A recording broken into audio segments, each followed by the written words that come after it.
The message came in at 11:47 p.m., her name lighting up the screen. Her words, like a blade, slipped beneath the ribs. Going on a trip with your ex? Don't be jealous. Silence pressed against me, thick as smoke. I read it again, and again. My heart didn't race, it slowed, like a clock winding down. My thumb hovered. I typed back only, "Don't worry, I won't be here when you get back." And then I set the phone down. Calm. Too calm. Like standing in a burning building deciding whether to walk out or let the flames consume everything. I didn't sleep. The house was too still, too neat, too filled with her fingerprints on every surface. Her perfume still lingered in the hallway. I remembered the way she used to whisper my name like it mattered. Now she texted me jokes about betrayal, about traveling with the one woman who once shattered me. My wife. My partner. My supposed safe harbor. I wanted to believe it was nothing, a twisted sense of humor, a test. But beneath that denial sat something sharper. Certainty. Nobody makes that joke unless they want to wound. And she wanted me to bleed. The days leading up to her trip were a performance. She hummed in the kitchen. She laughed too easily at her phone. Every glance she threw me carried weight, daring me to ask, daring me to crumble. I didn't. Instead, I watched, listened, collected. Receipts left carelessly in her purse. A new suitcase she bought without mentioning. Whispers of phone calls muffled behind the bathroom door. And one night, as she slept, her phone unlocked with her careless thumbprint under my hand. There it was. Her ex. My ex. A thread of messages laced with nostalgia, mockery, hunger. Plans confirmed. Rooms booked. The past resurrected in stolen text bubbles. She had tied a rope between her betrayal and my history, and now she was swinging from it like it was some grand amusement. I didn't confront her. I let the silence stretch, let her believe I was blind. Inside, I built my exit with careful precision. Bank accounts severed, my name peeled from the mortgage.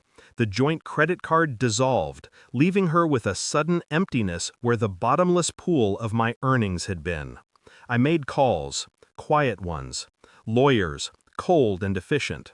Every signature was a stitch in a wound she didn't even know she'd inflicted yet. She packed for her trip with a smile. I watched from the doorway, expressionless. "Don't wait up," she joked, zipping her bag. I only nodded. And in that silence, she mistook my detachment for weakness. The truth came 3 days later. A friend, no, an observer, sent me photos. My wife, her hand tangled with my ex's, the two of them laughing in the glow of some seaside hotel. Not shameful, not hidden, proud. She wanted me to see. She wanted me to break. I didn't. I printed the photos, folded them neatly into a plain envelope, slipped inside the finalized divorce papers. No note, no plea, no rage. Only the truth, cold and sharp as glass. She came back on a Tuesday, sunburned, radiant, triumphant. The sound of her suitcase wheels dragged through the hallway like an omen. I sat at the kitchen table, envelope in front of me. Her smile faltered when she saw me. "I thought you said you wouldn't be here," she teased, though her voice carried an edge. I slid the envelope across the table. "What's this?" she asked, fingers hesitating. "Reflection," I said. My voice was steady, detached. She opened it. The papers spilled out, the photos sliding free, her laughter frozen in glossy ink, her face drained of color. "You," her voice cracked, "you were spying on me?" "No," I said softly. "I was watching you burn down the house and making sure I wasn't inside when it collapsed." Her hands shook. This doesn't have to." "It already has." Her daughter entered then, the self-appointed sentinel of her mother's pride. She saw the papers, the photos, the truth that cut deeper than any lie she could invent. "You can't do this," she snapped at me, voice sharp, panicked. "You don't get to just walk away. My mother!" I turned my gaze on her, cold, unblinking. "Your mother threw me away the moment she booked that trip. All I did was honor her choice." The daughter's face twisted, fury curdling into disbelief.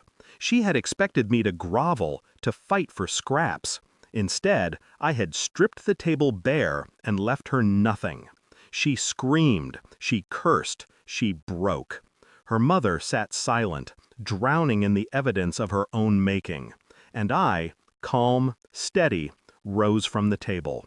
I didn't look back when I walked out. The weight I carried wasn't grief. It was clarity. The kind that comes when the storm passes and you see the wreckage for what it really is. Something you don't need to rebuild. No tears, no rage, only silence. Her lies had tried to chain me, but silence was the key. And as the door closed behind me, I understood something final, something brutal. She had wanted me jealous. Instead, I left her nothing to measure herself against. Nothing but absence. Nothing but the echo of what she destroyed with her own hands.